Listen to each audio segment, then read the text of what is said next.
महाराष्ट्रात 2024 मध्ये अमरावती, अकोला, मालेगाव या तिन्ही शहरात जवळजवळ 5-5 हजार विलंबित जन्म नोंदणीचे अर्ज आले. तिथल्या तहसीलदार, सरकारी कर्मचाऱ्यांनी आदेश दिले, चौकशी सुरू झाली आणि आता गुन्हे दाखल करण्याची प्रक्रिया सुरू झाली आहे. आणि आज अकोलाचे जिल्हाधिकारी आणि पोलीस अधिकाऱ्यांना 133 लोकांची यादी की ज्यांनी आधार कार्डवर एक जन्मतारीख आहे आणि शपथपत्र आणि अर्जात आणि जे तहसीलदारांनी आदेश दिला त्यात वेगळीच जन्मतारीख आहे.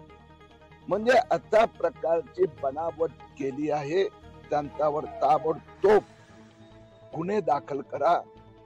सगळे एव्हिडन्स दिले आहे.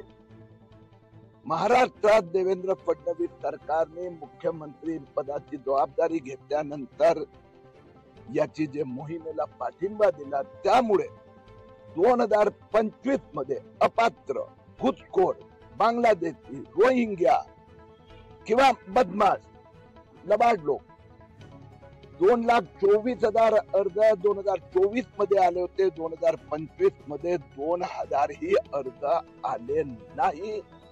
ह्या सगळ्या 133 लोकांना ताबडतोब त्यांच्यावर गुन्हे दाखल करावा यासाठी आम्ही सगळे भेटलो होतो. मला असं वाटतं आठवडाभरात या सगळ्यांवर गुन्हे दाखल.